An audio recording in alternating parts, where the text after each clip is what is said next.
3 പതിറ്റാണ്ടിലേറെ സിനിമയിലും സീരിയലിലും സജീവമായ താരമാണ് നടന് ജോബി. ഇടക്കാലത്ത് അഭിനയത്തില് നിന്നും വിട്ടുനിൽക്കുകയായിരുന്ന ജോബി സി കേരളം ചാനലില് സംപ്രേക്ഷണം ചെയ്ത ഞാനും എന്റാളും എന്ന ഷോയിലൂടെയാണ് മടങ്ങിയെത്തിയത്. തിരുവനന്തപുരം സ്റ്റാച്യുവിലുള്ള KSFI അർബന് റീജിയണല് ഓഫീസില് നിന്ന് സീനിയര് മാനേജരായി വിരമിച്ച നടന് ഇപ്പോള് നാടകത്തില് സജീവമാണ്. അഭിനയത്തില് കൂടുതല് ശ്രദ്ധ ചെലുത്തുന്നതിനൊപ്പം തന്നെ സാമൂഹിക പ്രവർത്തനങ്ങളുമായി മുന്നോട്ടു പോകുന്ന താരം അടുത്തിടെ നൽകിയ അഭിമുഖത്തിലെ വാക്കുകളാണ് ശ്രദ്ധ നേടുന്നത്. പുറത്തുനിന്ന് ഒരാള് തന്നെ നോക്കി ചിരിക്കുന്നതില് സന്തോഷമുണ്ടെന്നും അവരൊക്കെ തന്നെ അറിയുന്നുണ്ടെന്നത് വലിയ കാര്യമാണെന്നും നടന് പറഞ്ഞു. തനിക്ക് ഇതുവരെ ബോഡി ഷേമിംഗ് അനുഭവിച്ചിട്ടില്ല.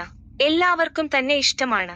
താന് കൂടുതലും നാടകം ചെയ്തിരുന്നു. ഇപ്പോഴും നാടകം കളിക്കുന്നുണ്ട്. സുഹൃത്തായ പ്രകാശിനോടൊപ്പം ജീവന് മരണ പോരാട്ടമെന്ന നാടകം കളിക്കുന്നുണ്ട് എന്നാണ് ജോബി പറയുന്നത്. മാത്രമല്ല നിക്ക് പെട്ടെന്ന് മറവിയുടെ ഒരു അസുഖം ബാധിച്ചുവെന്നും സ്വന്തം പേരുവരെ മറന്നുപോയെന്നുമാണ് നടന് പറയുന്നത്. അടുത്തു നിൽക്കുന്നയാളെ മറന്നുപോയെന്നും ഇതോടെ തനിക്ക് പേടിയായെന്നുമാണ് ജോബി പറയുന്നത്. തനിക്ക് പെട്ടെന്ന് മറവിയുടെ അസുഖം വന്നു. സ്വന്തം പേര് വരെ മറന്നുപോയി. അടുത്തു നിൽക്കുന്നയാളെ തിരിച്ചറിയാതെയായി. ഇതോടെ തനിക്ക് പേടിയായി. അങ്ങനെയാണ് നാടകം കളിക്കണമെന്ന വാശിയുണ്ടായത്. അമ്മയ്ക്ക് അൾഷിമേഴ്സ് ആണ്. തനിക്കും അത് വരുമോ എന്ന് താന് പേടിച്ചു. എന്നാല് പിന്നീട് ആ പേടി മാറിയെന്നും നടന് പറഞ്ഞു.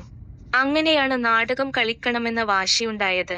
അങ്ങനെയാണ് നാടകത്തില് സജീവമായതെന്നും ഏപ്പാള് പേടി മാറിയെന്നും നടന് പറയുന്നു. ഇനിയുള്ള കാലത്ത് ഓർമ്മ പോകില്ലെന്നാണ് തന്റെ വിശ്വാസമെന്നും സാങ്കേതികവിദ്യ മാറിക്കൊണ്ടിരിക്കുകയാണല്ലോ എന്നും ജോബി പറഞ്ഞു. നിമയില് നിന്നും സ്ഥിരവരുമാനം കിട്ടാതെ വന്നതോടെയാണ് PSC പരീക്ഷ എഴുതി ജൂനിയർ അസിസ്റ്റന്റായി സർവീസില് കയറിയതെന്ന് അദ്ദേഹം ഒരു അഭിമുഖത്തില് നേരത്തെ പറഞ്ഞിട്ടുണ്ട്. അച്ചുവേട്ടന്റെ വീട് എന്ന ചിത്രമാണ് ജോബിയുടെ ആദ്യ സിനിമ.